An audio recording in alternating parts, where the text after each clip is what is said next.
Everyone, Radhe Radhe. तो आज का जो मोस्ट इम्पॉर्टेंट टॉपिक है वो रहेगा हमारा रेशियो एंड प्रोपोर्शन। इस टॉपिक से भी आपको मैक्सिमम 1-2 क्वेश्चंस हर एक कॉम्पिटिटिव एग्ज़ाम में देखने को मिलते हैं। फर्स्ट ऑफ ऑल हम समझते हैं कि रेशियो और प्रोपोर्शन में मेन डिफरेंस क्या है। रेशियो में क्या होता है कि हम इसमें कंपैरिजन करते हैं टू क्वांटिटीज़ का, और जो प्रोपोर्शन होता है, प्रोपोर्शन का मतलब है किसी दो क्वांटिटीज़ को इक्वल करना। सिंपल ट्रिक है, अगर तो है रेशियो इट मीन्स क्या करना है, कंपेयर। अगर है proportion it means equal. Clear. अब बताती हूँ आपको रेशियो। फॉर एग्जांपल एक ग्रुप है जिसमें कि 2 बॉयज़ है और 3 गर्ल्स है, तो उनकी रेशियो क्या बनेगी? उनकी रेशियो बनेगी 2:3। इसको हम लिखते हैं, देखो मैंने यहाँ पर लिखा हुआ है, A ratio compares two quantities of the same kind using division. 2:3। इस रेशियो को हम लिखते हैं डिवाइड करके 3, तो ये बन गया 2/3, या आप कह सकते हैं 2/3। अब बात आती है प्रोपोर्शन। प्रोपोर्शन को हम हिंदी में कहते हैं समानुपात।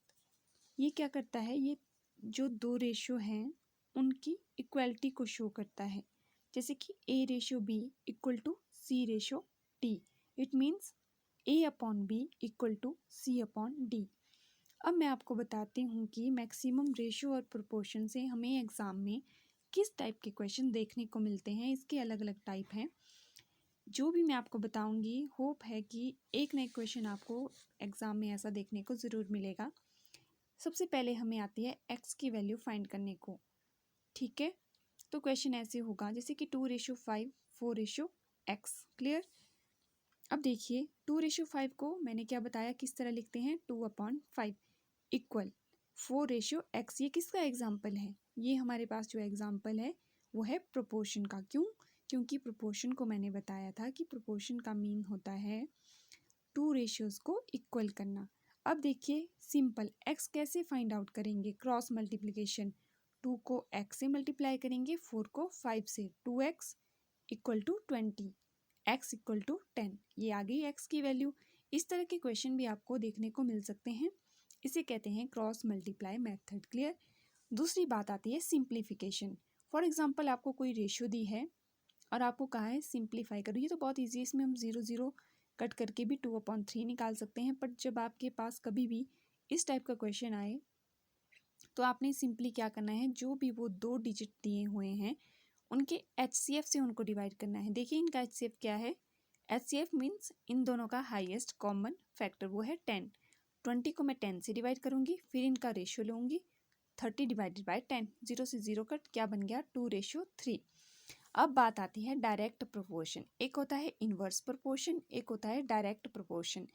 More and more, less and less. ये मैंने क्यों लिखा है? इसका मीनिंग है डायरेक्ट प्रोपोर्शन में ऐसे होता है कि अगर क्वांटिटी बढ़ती है तो प्राइस भी बढ़ेगा, अगर क्वांटिटी घटती है तो हमारा प्राइस भी घटेगा।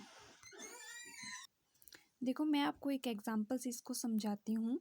मैंने कहा क्वांटिटी इंक्रीज़ करेगी तो प्राइस भी इंक्रीज़ करेगा। ज़रूरी नहीं यहाँ पर क्वांटिटी और प्राइस हो, कोई और चीज़ें भी हो सकती है एग्जांपल में।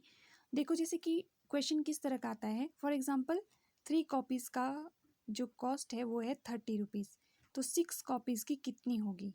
ठीक है, अब क्या करते हैं, इसमें जो भी हमारे पास क्वांटिटी दी होगी, क्वांटिटी की रेशियो लेंगे और उसे इक्वल करेंगे कॉस्ट की रेशियो के साथ। यहाँ पर जैसे क्वांटिटी 1 क्या है, 3 कॉपीज़, क्वांटिटी 2 क्या है, 6 कॉपीज़, उसे इक्वल करेंगे कॉस्ट के बराबर। कॉस्ट 1 क्या है, 30, कॉस्ट 2 हमें फाइंड आउट करनी है, उसे हम लिखेंगे x। अब ये तो मैं आपको पहले ही बता चुकी हूँ कि x फाइंड आउट कैसे करते हैं, क्रॉस मल्टीप्लिकेशन से। 3 × x 3x, 6 × 30 बन गया 180, तो x आ गया 60। क्लियर। अब देखो दूसरा जो आता है वो आता है हमें इन्वर्स प्रोपोर्शन। इन्वर्स प्रोपोर्शन में अपोजिट होता है, जैसे कि डायरेक्ट में था कि अगर एक चीज़ बढ़ती है तो दूसरी भी बढ़ेगी। इसमें ऐसा है, जो हमें मैक्सिमम क्वेश्चन देखने को मिलते हैं ना, वर्क, टाइम, डे, मैन, इस टाइप के, वो ये वाले क्वेश्चन हैं। देखो जितने ज़्यादा लोग होंगे उतना क्या होगा, टाइम कम लगेगा, और जितने कम लोग होंगे उतना क्या होगा, टाइम ज़्यादा लगेगा। इसका फॉर्मूला होता है m1 d1 = constant. It mean जैसे कि आपको चलो मैं एक एग्जांपल से एक्सप्लेन करूँगी। पहले मैं आपको फॉर्मूला बता देती हूँ। M1D1W1 it means man one, मतलब कि पहले कितने आदमी काम कर रहे थे, कितने दिन में काम कर रहे थे और कितना काम कर रहे थे। ठीक है, ये है M2, एक और ग्रुप है, वो उसमें इतने आदमी हैं और इतने दिन में वो इतना काम कर रहे हैं। क्वेश्चन कैसे आएगा, आपको सबसे पहले याद रखना है फॉर्मूला। वो क्या है, M1D1W1 सभी को मल्टीप्लाई करना है इक्वल टू M2D2W2। क्लियर। अब मैं आपको इसका एक एग्जाम्पल बताती हूँ। फॉर एग्जाम्पल देखो, मान लो 10 आदमी हैं, वो 6 दिन में 1 यूनिट काम करते हैं। 10 आदमी हैं और वो 6 दिन में 1 यूनिट काम करते हैं। और 5 आदमी हैं और वह 3 दिन में कितना यूनिट काम करेंगे। अब देखो, जब 10 आदमी थे तो 1 यूनिट काम करने के लिए कितने दिन लगा रहे थे, 6। अब देखो, आदमी हो गए कम, 5, अब वो लगा रहे हैं 3 दिन, लेकिन वो काम कितना यूनिट करेंगे। ठीक है, तो वो फाइंड आउट करने के लिए फॉर्मूला याद होना चाहिए। M1D1W1 equal to constant, constant means जो दूसरी वाली टर्म है उसके इक्वल करना है। वैल्यू जो जो दी है वो पुट कर लो। 10 × 6 × 1 इक्वल टू 5 × 3 × W2। हमें निकालना है कि अगर 5 आदमी होंगे और 3 दिन वो काम करेंगे तो कितना काम करेंगे।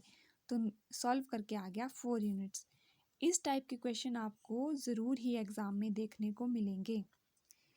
एक जो इसमें और रहता है वो रहता है पार्टनरशिप का। इसमें ऐसे होता है कि जितना हमें प्रॉफिट निकालना होता है, तो प्रॉफिट निकालने के लिए हम जितनी हमें मनी दी होती है उसको टाइम के साथ मल्टीप्लाई कर देते हैं। ठीक है, फिर उनकी रेशो लेते हैं।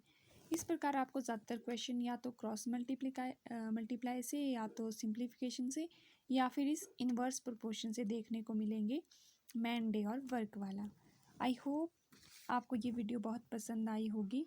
तो अगले सेशन में हम इससे रिलेटेड ही क्वेश्चंस करेंगे। Thanks for watching. Radhe Radhe.